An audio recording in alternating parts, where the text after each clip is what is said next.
The government of Cameroon says it is issuing and ushering in a new era in the Cameroon mining sector with giant mining projects across the country so Cameroonians can be able to benefit from the mineral resources across the country.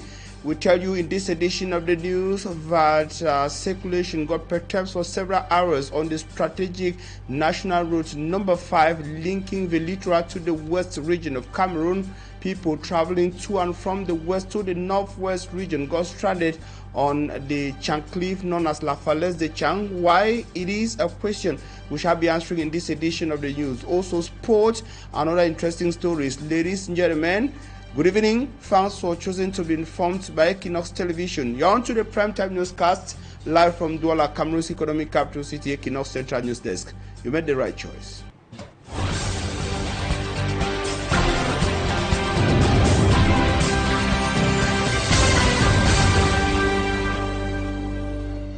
We told you that this is the primetime newscast live from Douala, Cameroon's economic capital city, Equinoxe Central News Desk. This is the best of television network across Cameroon and the Central African sub-region, Equinoxe Television. Now, we're starting with human interest to talk about circulation that got perturbed for several hours on the strategic Chang cliff that's in the Mena division of the West region. As early today, traffic stopped completely at the famous Chang cliff, often called La Falaise de Chang. Hundreds of travelers heading to the northwest region and the west region of Cameroon, as well as parts of the southwest region, were stuck on the roads for several hours. The massive traffic jam was caused by a large heavy-duty truck that broke down. The truck break down, according to numerous testimonies, on the narrow way, perturbing circulation. This temporary road is currently the only way that vehicles use to pass through to go to these regions of Cameroon. And of course, the main road has been closed since November the 5th, 2024, when a terrible double landslide swept down the mountain, tragically killing several persons and burying many vehicles.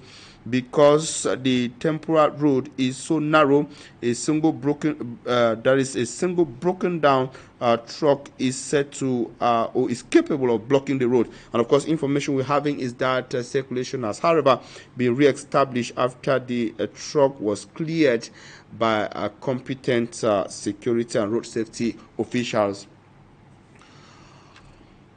We're not leaving the Mena division of the West region after that human interest story. We go to politics to talk about Chang, which is in a festive mood, celebrating the arrival of a new mayor, and his name is Professor Emile Tamgwa, who has been elected mayor of the Chang Council of the Mena division of the West region. Standing unopposed, he received all 37 votes from the 37 municipal councillors of the Chang Municipal Council, legitimizing his position as full-fledged mayor of the Chang Council after the death of the former mayor Jacques Gabriel Kemle few months ago. Professor Emile stood unopposed, as I indicated, after an understanding was reached with his initial opponent, Baudelaire Domfak, now elected as second deputy mayor of the Chang Council. The consensus was facilitated by the CPDM party energy, that's the party's envoy to the Mena divisional chieftain of Chang, Honorable Fongang Bernard.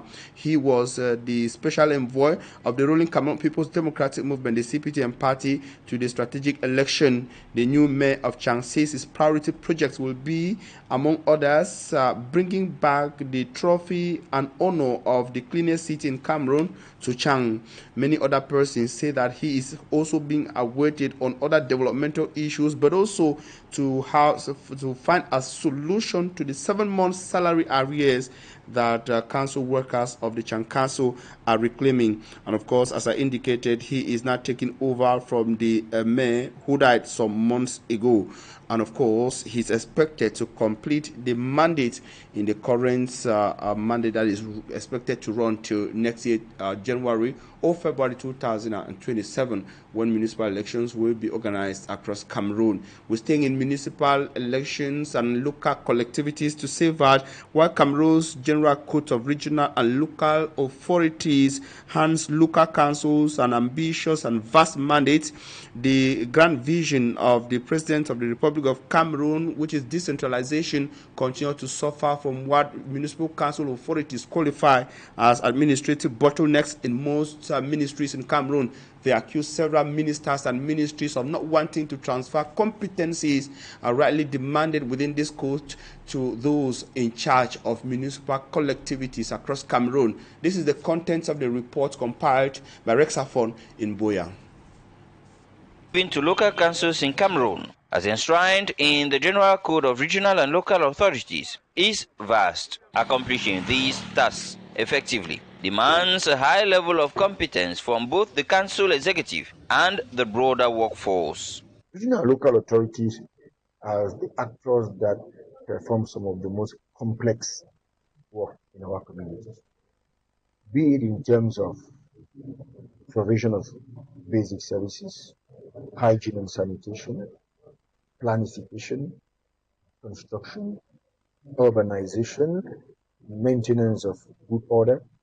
These are all aspects that require that staff of regional and local authorities should be highly trained. To address these challenges, the training curriculum for the third cohort of trainees at the National School of Local Administration, who are just launching into the theoretical phase of their studies, has been meticulously tailored. You do a lot of practice, a lot of field work. 50% of our training is practice, which means that the trainee ability to innovate, to participate, to create, and to independently train themselves. The ultimate goal is that the perfect measure of aptitude can be forged over the next 2 years, paving the way for a smooth and proper implementation of the decentralization process. At the end of this program, I'm expected to become an expert in local development. At the end of our training course, we expect to be qualified local administrators, disciplined and ready to serve the regions and the councils where need be. Throughout their journey here, they will be guided by rigorous rules designed to shape not just their skills, but their character and perspective. While candidates who sat for the General Certificate of Education (GCD) ordinary and advanced levels across Cameroon are awaiting their results, those who sat for the BAPC and also baccalaureate examinations in the French subsystem of education received their results and of course are still in the mood. However, as the results are released, both from the technical to the general sections, the debate is back to the stage on youth unemployment in Cameroon and what is the content of what is given to us kids and learners in schools across the country, the need for youth to be guided on career path and also to make right educational choices is the content of this report compiled by Glory Mala, who says that career orientators used an opportunity given to them in Douala to drive many young persons, some of whom are still expected to make the right choices as they move on to higher education. Her report. While many students and educators find the provisional baccalaureate result disappointing, observers note that they reflect a growing skills gap among today's youth. Employers and policy institutors point out that general education degrees often leave graduates without the practical and technical skills required in the job market. Furthermore, experts emphasize that young people must actively build personal discipline, strategically manage their careers and continuously develop relevant skills to overcome high unemployment rates. I think they've lost the whole aspect of certain values when it comes to work, forgetting that there's a time when you have to invest yourself, learn, volunteer, and then grow in your skills so that you make yourself valuable enough to be called by almost anyone. Secondly, there is a certain nonchalance in the aspect of how they approach jobs. Experts go further to explain that young people must prepare adequately to thrive and succeed. This was the central theme of the recent seminar held at Trinity Mbopi in Douala, which aimed to empower the youth with essential career-building strategies. Over the years, I've seen a lot of people who have potential, but they cannot deliver on the job. So this seminar was born from a desire to equip the youths, to empower them, so that they can be able to first know about themselves, because it is important to know who you are, the inner qualities you have in you that will help you discover your potential. The event also provided valuable insight for individuals already in the job market who are seeking better professional opportunities. Switching from one job to the other requires changing your mindset, first of all.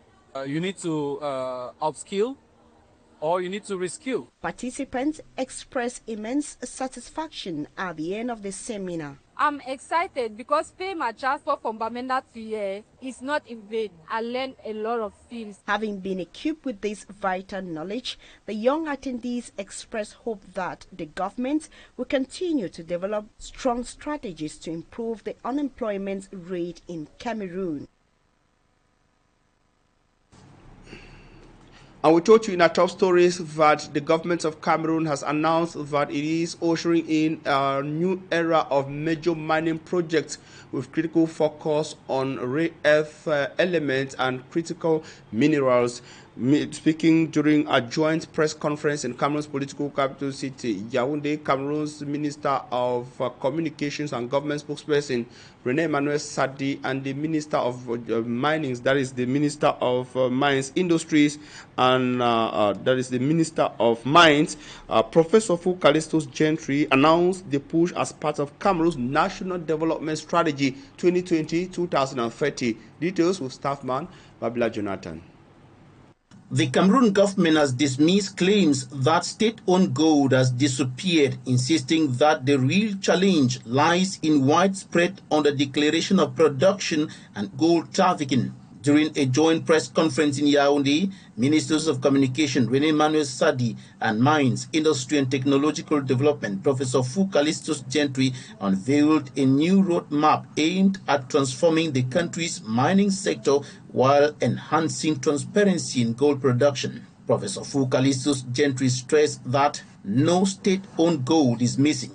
According to him, the discrepancies highlighted in the Extractive Industries Transparency Initiative report stemmed from the under-declaration of gold production by private operators, resulting in significant losses in tax and export revenues, not the disappearance of the country's gold reserves. He noted that Cameroon currently holds about 1,500 kilograms of gold reserves under the custody of the Ministry of Finance. The authorities also confirmed that investigations ordered by the President of the Republic are ongoing. Minister René Emmanuel Sadi said a mixed commission of inquiry has been tasked with identifying those involved in gold trafficking, while the Minister of Mines expressed confidence that the investigations will expose the smuggling chain and help recover hundreds of billions of francs CFA lost to the state. Alongside the investigations, authorities announced sweeping reforms, including the closure of over 200 illegal mining sites, legal proceedings against non-compliant operators, stricter production controls, and enhanced tax collection. Both ministers emphasized that the success of the reforms will depend on stronger collaboration between the mining company Sonamin, the Customs and Taxation Departments, and law enforcement agencies to eliminate gold smuggling and ensure that Cameroon derives the full benefits of its mineral wealth. Beginning August 1, 2026, tax reassessment will target operators accused of underreporting gold production, with authorities expecting to recover hundreds of billions of francs CFA in additional revenue. Government insists the reforms are designed to enhance transparency, strengthen state control over mineral resources, and ensure that Cameroon's mining wealth delivers greater benefits to its citizens. The authorities also added that Cameroon is entering a new era in the exploitation of its mineral wealth, with government announcing major mining projects alongside far-reaching reforms to clean up the country's gold sector. And speaking further, Cameroon's Minister of Mines, Industries and Technological Developments, Professor Fu Calistus Gentry, further highlighted that growth must go hand in hand with a strict respect of mining laws. Take a listen to an extract of the minister's declaration picked by Staffman Babla Jonathan. It is very important to announce that in 2025, Cameroon's mining sector took on a new phase, and Cameroon became an industrial mining nation. Since the colonial era, Cameroon has always been described as a country with high mining potential. For decades, geography textbooks and expert circles alike have repeatedly referred to the wealth of our subsoil, citing the Mini-Matap bauxite iron ore deposit of Kribi. Yet, this exceptional potential remains insufficiently developed, confining our mining policy to a form of wait-and-see approach or extractive inertia. It is worth clarifying that apart from artisanal gold, Cameroon has never exported any other mineral. These are bulk, visible bulk commodities that can only be transported by ship and therefore cannot be moved without public knowledge.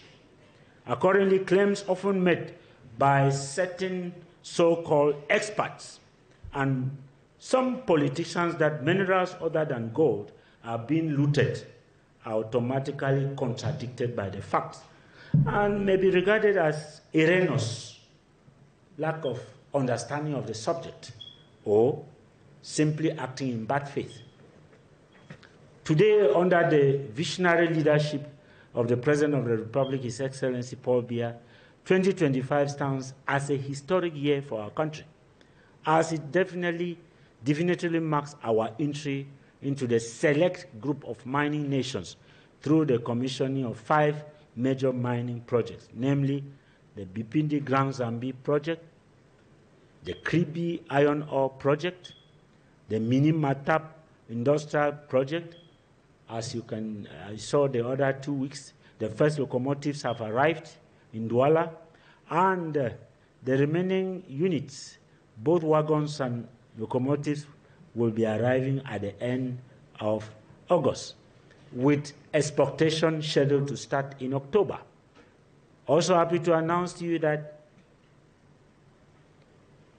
2.4 million tons of alumina will be transformed in Mini-Matap. That's why our alumina factory in Idea has become a darling industry of the world, with more than 15 people applying to enter into the share capital. We shall be coming back to this declaration of Cameroon's Minister of Mines, Industries and Technological Development in greater details in subsequent editions of News on Equinoxe television and radio. You listen there to Professor Fu Calistus Gentry. As I indicated, he is Cameroon's Minister of Mines, Industries and Technological Development. We're going to be talking something else now, security, to say that the Major, that is the Chief of Staff of the Ground Forces of Cameroon's Army, Major General Saleh Muhammadu, has paid a strategic visit for assessing or the assessment and evaluation visit to the 21st Motorized Infantry Battalion in Buoya in the southwest region of Cameroon. The important visit provided an opportunity for him to evaluate the troops' readiness, but also personnel administration of men and women in uniform fighting in a conflict and security threatened region, that is the southwest. We have details with Rexafon from Buoya. Military honors marked the arrival of Army Chief of Staff for Ground Forces at the brigade headquarters, where he was received by the commander of the 21st Motorized Infantry Brigade, Colonel Enyemeka Manuel, alongside senior military officers and other defense officials.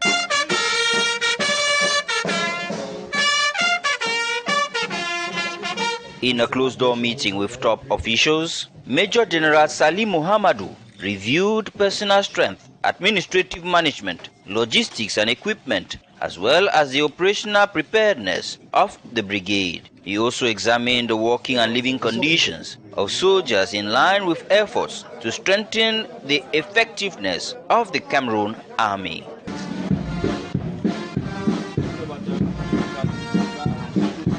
The visit equally brought together commanders of the various command units under the 21st Motorized Infantry Brigade. Military officials used the opportunity to assess existing challenges, review ongoing operations, and discuss measures aimed at improving coordination, discipline, and the overall performance of troops deployed in the Southwest region.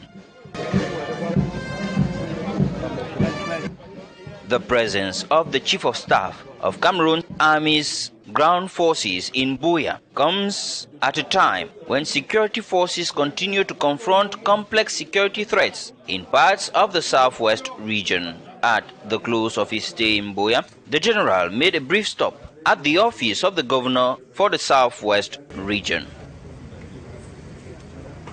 And it is with that security information that we put an end to this edition of the Primetime Newscast on Equinoxe Television. We thank you, ladies and gentlemen, for your keen attention. Don't go away. Interesting programs continue. The next edition of news will be an exclusively in French, in the French language, or a French edition, and that will be at 8 p.m.